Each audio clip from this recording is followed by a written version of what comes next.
మనం ప్రస్తుతం భాగ్యనగర్ గణేష్ ఉత్సవ సమితి కమిటీ మెంబర్ రవికాంత్ తివారి గారితో ఉన్నాము. సార్, ఉత్సవాలు ఎలా జరగబోతున్నాయి ఈసారి గణేష్ ఉత్సవాలు? ప్రతి సంవత్సరం లెక్క ఈ సంవత్సరం చాలా మంచిగా ఉన్నాయి. అందరికి ఐకమత్యంగా ఉంటున్నారు, చేస్తున్నారు. మా వైభవంగా అందరూ కుల మతాలు అన్ని విడిచేసి ఒక వైభవంగా ఈ గణేశోత్సవ సమితి ప్రారంభిస్తున్నారు. కానీ కొన్ని మధ్య ఆటంకాలు ఉంటున్నాయి. రోడ్డు ప్రాబ్లం ఉంది, ఎలక్ట్రికల్ ప్రాబ్లం ఉంది. మొత్తం తవ్వి ఎక్కడంటే మా ఏరియా ఉంది లంగర్ హౌస్, గోల్కొండ ఏరియా, కార్వన్ సైడ్. ఎక్కడైనా వెళ్ళండి, అక్కడ మొత్తము రోడ్లు మొత్తం తవ్వి మొత్తం నాశనం చేస్తున్నారు. రావడానికి పోవడానికి గణేశునికి ఎంత ఇబ్బంది.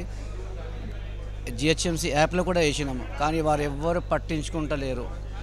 చూద్దాం రేపుదాం ఎల్లుండి బోనాలు కూడా అయిపోయినాయి. ఇప్పుడు గణేశులు కూడా వస్తున్నారు. ఎంతో గల్లీలో గణేశులు కూర్చోబెడతారు. రావడానికి పోవడానికి ఎంత కష్టమవుతుంది ఆ దేవుని తెలుసు అందరికీ. అందుగురించి నేను చెప్తున్నాను, మన మీడియాతో మీరు కూడా కొంచెం మాకు హెల్ప్ చేయాలి. అలాగే అందరికీ హెల్ప్ చేస్తే బాగుంటుందని మీకు కోరుకుంటున్నాను. ఇప్పుడు కొత్తగా గణేష్ మండపాలు పెట్టుకోే వారికి మీరు ఎలాంటి సలహాలు సూచనలు ఇస్తారు? కొత్తగా పెట్టుకునే వాళ్ళకు మనం ఎంకరేజ్ చేయాలి. ఎందుకంటే కలిసిమెలిసి ఐక్యమతం. గణేశుడు అంటే ఏమిటి, దానికి ఎవరు ప్రారంభించినారు?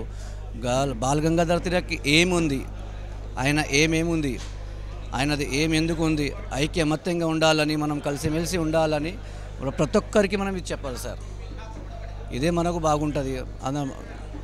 ముస్లిం పండుగలు వచ్చినప్పుడు పోలీసులు పెద్దగా ఆంక్షలు విధించని పరిస్థితి, మరి అదే హిందువుల పండుగలు వచ్చినప్పుడు అప్పుడప్పుడు ఆంక్షలు విధించినట్టు కనిపిస్తుంది.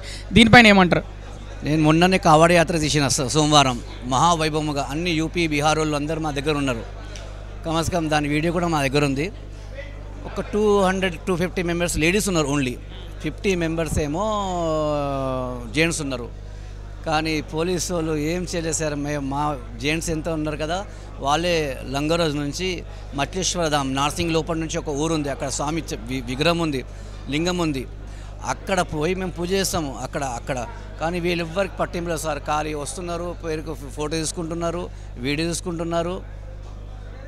కానీ మొత్తం మేమే మెయింటైన్ చేసుకుంటాం. గవర్నమెంట్కి సంబంధించి పోలీస్ అధికారులైనా మిగతా వాళ్ళు ఎవరైనా పెద్దగా పట్టించుకోవట్లేదా? అంత లేదు సార్.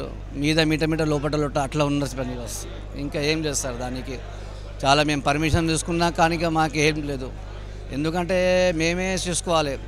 మేము యాత్ర చూడాలా, లేకపోతే మేము పబ్లిక్ చూడాలా, ట్రాఫిక్ చూడాలా? వాళ్ళ కర్తవ్యం వాళ్ళు చేయాలి కదా సార్. వాళ్ళ కర్తవ్యం వాళ్ళు వస్తున్నారు, ఖాళీ ఫార్మాలిటీ నిలబడుతున్నారు. కానీ మేము మొత్తం కంప్లీట్ చేసుకోవాల్సింది మనకి వస్తుంది. ఈసారి ఖైరతాబాద్ గణేశుడు 75 అడుగుల గణేశుడు కదండి? అవును సార్. ఎందుకంటే 75 సంవత్సరాల నుంచి మహావైభవముగా ప్రతి సంవత్సరము మన ధర్మాన్ని అంటారు కదా, ధర్మో రక్షిత ధర్మాన్ని మనం ధర్మం.